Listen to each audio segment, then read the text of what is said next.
It's the start of the month in Oakville. Somewhere out in the Lower Mainland, the same scene is playing out. A house with a heated three-car garage. A leased SUV in the driveway that costs more than some people's rent. A kitchen that looks like it belongs on the cover of a magazine. From the outside, this looks like a life of pure luxury. A life that runs somewhere north of $6,000 a month. But here's what your neighbors will never tell you. Most of them don't own any of it. They're renting a lifestyle from the bank.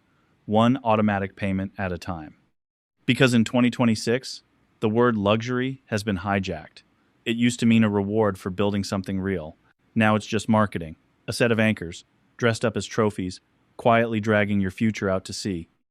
And this is the part behavioral economists find fascinating.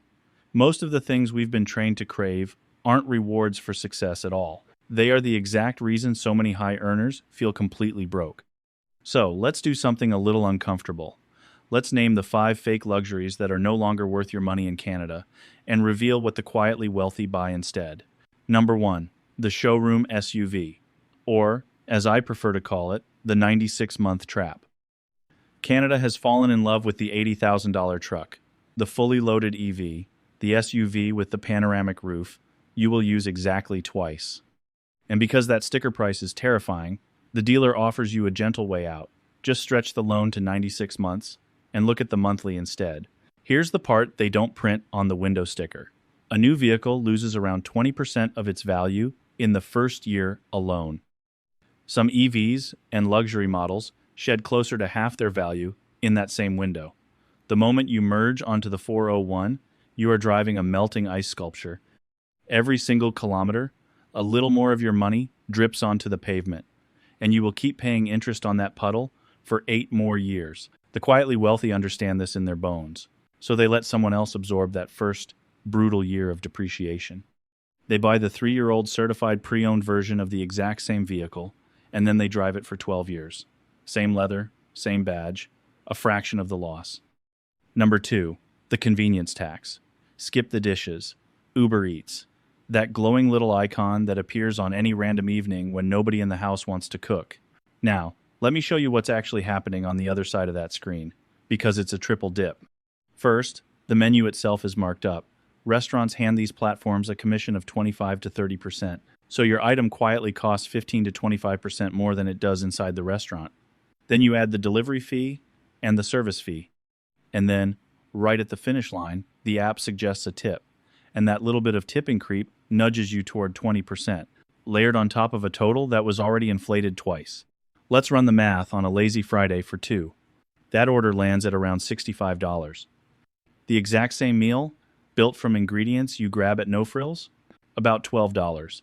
You just paid a 50% tax, not for food, but for the privilege of not waiting. It's a tax on your own impatience, and you are paying it in the currency of your future. Number 3. The name brand staple trap. Welcome to the Loblaws and Sobeys reality. Look, some premium products genuinely earn their price. Nobody is coming for your good coffee, but there is a specific, silent leak happening in the middle aisles.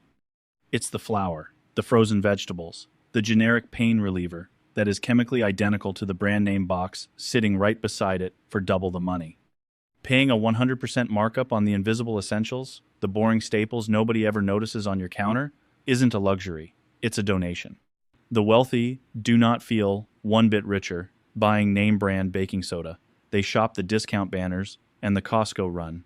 They buy the store brand on the things that don't matter, and they quietly spend the difference on the things that actually change a life.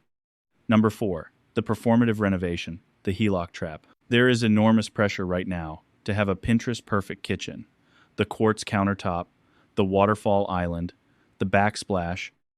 And here's the trap.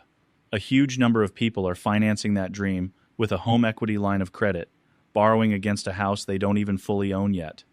Let's be honest about what that really is. A HELOC spent on a countertop is not an investment. It is a high-interest loan, secured against the roof over your head, so that you can impress people at a dinner party, many of whom, if we're being truthful, you don't even particularly like. You are putting your actual shelter on the line to upgrade the backdrop of someone else's story. The renovation does not make you wealthy. The debt just makes the bank wealthy. Number 5, the elite subscription stack.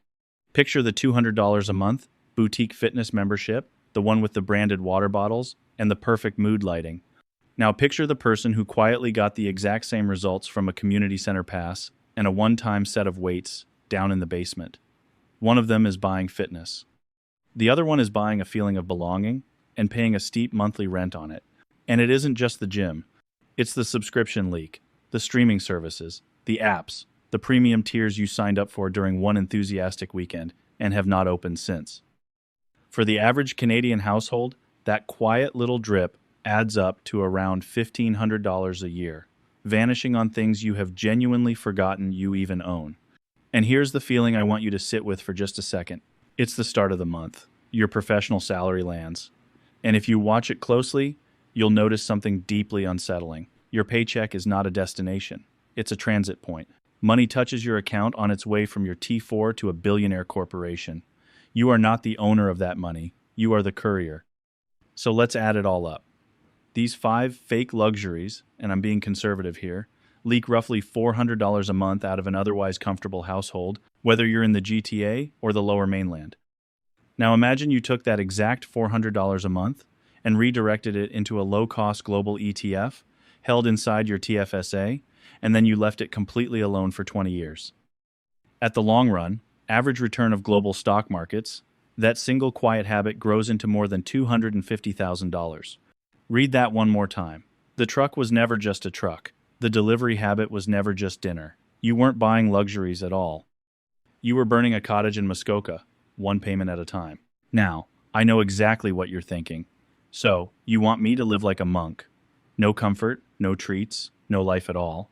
But that's the trap talking. This was never about restriction. It's about redirection. Nobody is asking you to give things up. We're asking you to trade up. You are simply moving your money out of the things that quietly shrink your future and into the one asset that expands it. And here's the quiet psychology of the whole thing. The moment you stop spending to look wealthy to strangers, you start feeling wealthy to yourself. That calm, that breathing room, is the exact thing the showroom was trying to sell you all along, except this version is real. And it's already paid for. So what is real luxury in Canada?